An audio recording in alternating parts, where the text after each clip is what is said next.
What is up guys, Jarv here, back today jumping into Destiny 2. In today's video we're going to take a look at everything we know about Season 17. We're going to be talking about the new dungeon, raid rotations, changes coming to the Crucible including new maps, changes to trials and Iron Banner. That's alongside weapon crafting changes, huge sandbox changes, Subclass 3.0 updates, new weapons and gear and potential story and characters that are going to be involved. There's certainly a lot coming in Season 17, so be sure to stick around and enjoy the video. If you do enjoy the video, be sure to leave a comment and rating down below, and remember to subscribe for more Destiny 2 content. But without further delay guys, let's jump into the video.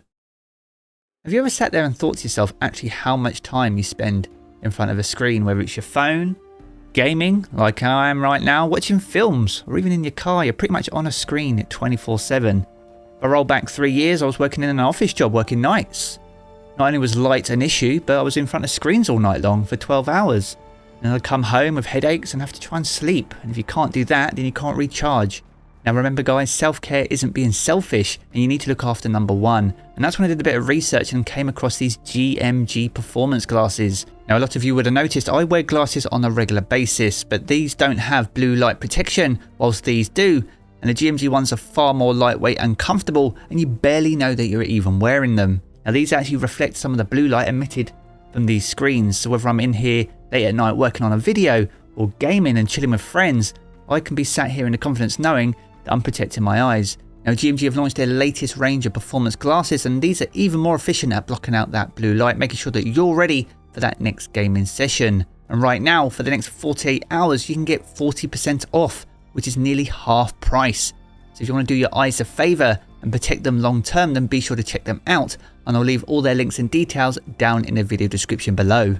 Now each and every season here on the channel we do our absolute best to organise all the information for the up and coming season and put it all in one place so you know exactly what you can expect for the up and coming release. Now a massive help in getting all this information was Dexerto.com, which has provided an invaluable source which has gathered all the Season 17 details together. If you want to check out that article, then be sure to do so, and I'll leave the link to that down in the video description below. Now to kick this video off, we're going to take a look at the Season 17 launch date. Now the current season, Season of the Risen, Season 16, will run until the 24th of May. So we have a few weeks left at least, but the 24th of May is a Tuesday, so Season 17 will drop upon that weekly reset, meaning we have a few weeks left to earn some of the additional seasonal triumphs for the current season. Now each season though, we do lose our artifact power, with each season up until now providing 10 additional power levels to earn on top of the current pinnacle cap. Now the pinnacle cap in-game as things currently stand is 1560 in power, meaning that in Season 17 our pinnacle power cap will be 1570. So if you find yourself not quite at the pinnacle cap as things currently stand, then you at least have a few weeks left to earn those pinnacles whilst you're on the power grind.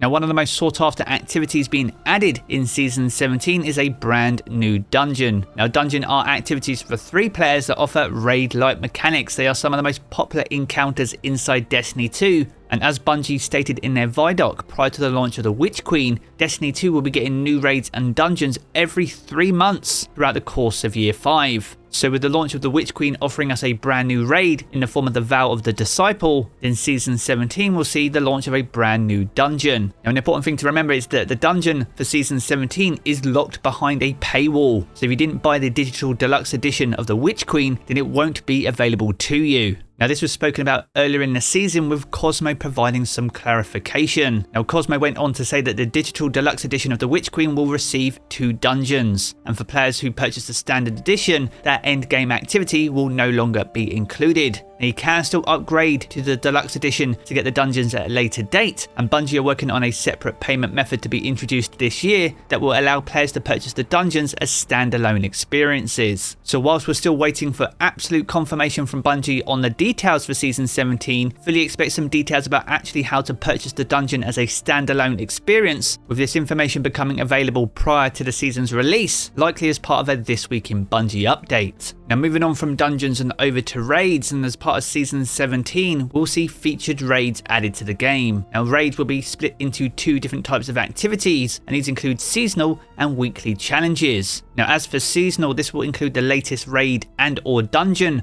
with each encounter providing a pinnacle reward. And as for the weekly challenges, this will include a rotation of all the raids and dungeons that are currently in the game, rotating on each and every weekly reset. Now, while some raids or dungeons could find themselves in the seasonal and weekly challenge categories, Bungie have confirmed that these will not overlap, meaning that it won't be possible to have the Valve Disciple feature as a seasonal and a featured weekly raid at the same time. All in all, this is a great and long overdue change, meaning that things like the Vault of Glass, Deepstone Crypt, Last Wish and Garden of Salvation all become relevant again, and each have their opportunity to offer an additional pinnacle reward. Now, moving on from raids and dungeons and over to the Crucible, in Season of the Risen we saw 2 reprised maps added back to the game. These came in the form of Vostok and Eternity, and last year Joe Blackburn confirmed that in Season 17 we'll be getting a brand new Crucible map. Joe went on to say that there's a lot of new environments in Destiny 2 and the team's excited to start bringing them into the Crucible. Now, on top of a new map, we're also getting some changes to Trials of Osiris. With Season 16 primarily focusing on Gambit, Trials will be under the spotlight and getting some exciting new changes. Whilst Capture Zone Trials and Freelance Trials will continue on featured weekends throughout the course of the season, Trials will also feature 7 maps per season in a rotation, with one of those maps being decided by the community itself. On top of the map rotation, there's also changes coming to Adept rewards and how these are earned as part of the Trials event. Now, for those of you that engage with Trials on a regular basis, there was a bug recently allowing you to earn Adept weapons whilst no longer on a flawless card. Now, whilst this bug meant that lots of players could finally get their hands on some sweet Adept loot, this happened to be a bug that was a preview of some up and coming changes coming in Season 17. The idea moving forward is that once you've achieved a flawless card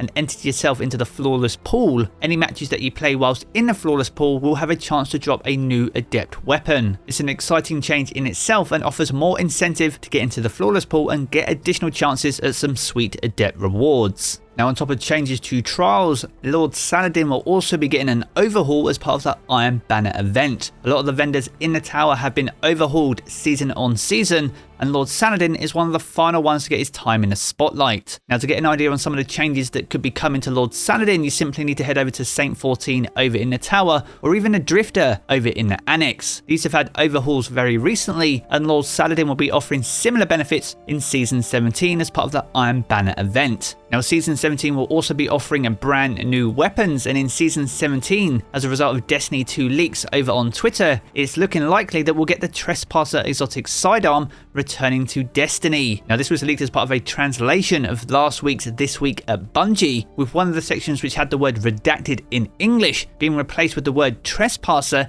in the Japanese version. Now, the Trespasser itself has fallen symbols on it, and more interestingly, it has heavy links to Shiro 4. Shiro 4 was a vendor located over in Felwinter's Peak back in Rise of Iron. Now, this could have some story narrative implications, and we'll cover that later off in the video. But as always, guys, be sure to let me know your thoughts on the potential return of the Trespasser exotic sidearm. Now, as for other weapons being introduced in Season 17, we have a brand new ritual weapon. This comes in the form of a heavy machine gun called the Chain of Command. And like previous seasons, this reputation-driven reward will come with unique ornaments that depend on the vendor. So for the Crucible, you have the mandated artillery ornament. For Gambit, you'll have the insubordination, and for the Vanguard, you have the standard regulation ornaments. Alongside that new ritual weapon, we also have new playlist weapons. For Crucible, we have the Riptide fusion rifle. For Gambit, we'll have the deadweight shotgun.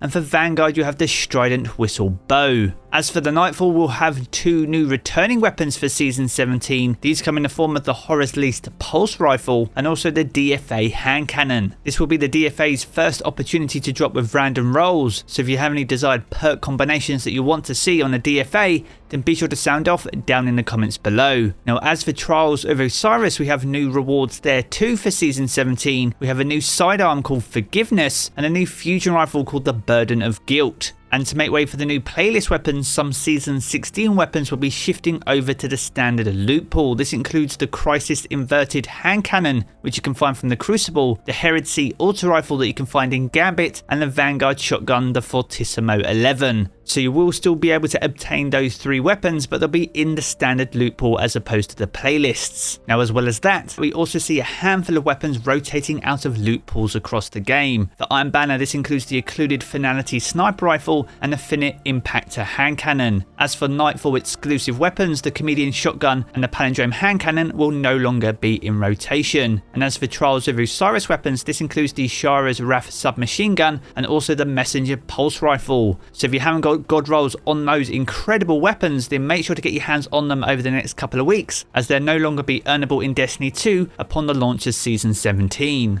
Now, whilst on the subject of weapons, there are some changes coming to weapon crafting. Now, some of the issues around weapon crafting when it was introduced with Witch Queen have been addressed with the introduction of a new consumable. This allows us to manage the material caps for all the materials involved with weapon crafting. Upon the launch of Season 17, all the elements with the exception of the neutral element will be removed. This will help simplify the entire weapon crafting system, and Bungie are also looking at changes at how we earn weapon patterns too, so fully expect more details on that in a future Bungie update. Now, alongside some information regarding the Trespasser, Destiny 2 leaks over on Twitter also stated that Solar 3.0 will be available in Season 17. With the launch of Season of the Risen and Season 16, we saw the launch of Void 3.0. Now, Bungie are very much looking at giving subclasses their own identity, and with Solar 3.0 being the potential subclass rework for Season 17, this could see a big focus on healing and burning as part of the new seasonal subclass rework. Kevin Yanis earlier in the year had some things to say about Arc 3.0, with the Synaptic Spear being an early preview of some of the additional speed elements and super slides that could become available as part of Arc 3.0 in a later season. Throughout Year 5 season on season, we're going to get a complete rework of the final light subclasses. This will align all those subclasses with the Stasis subclass prior to the launch of Lightfall in 2023. But out of the two subclasses that have their reworks remaining, be sure to let me know which one you prefer down in the comments below. Now, next up, we're going to move on to a speculative piece, and this is the potential story and some key characters that can have a critical role to play in Season 17. There's been a lot of talk about what the story narrative for the up and coming season could be, with a lot of focus around war mines and Rasputin. Now, Anna Bray has been working day and night with an engram to get Rasputin in an exo body. There's even lore in the game linking Rasputin with an entirely new name in the form of Archangel. Is it finally time for Rasputin or Archangel to make their appearance in Destiny 2 and potentially become a key character throughout the course of Year 5 and have a critical role in Lightfall in 2023? Now, as well as Anna Bray and Rasputin having a potential role, Lord Saladin could also have a crucial role in the up and coming season, with the Trespasser potentially returning to Destiny 2. With Shiro Fall's close affiliation to that weapon, could we finally return to Felwinter's Peak? There's every opportunity for lots of Siva activity to still be taking place over in the Plaguelands. Could we find ourselves returning to sections of it to return key materials to bring Rasputin back to life? Naturally, this is all hearsay and complete speculation, but as always guys, be sure to let me know your thoughts down in the comments below. So there we have it guys, a good look at everything that we know about Season 17. If you've enjoyed this video, be sure to check out one of the two videos you see here in these cards for more Destiny 2 content. And if you want to keep up to date with everything to do with Destiny 2, then be sure to hit subscribe as well. I'm going to jump back into the game as always guys, and I will catch you all again very soon.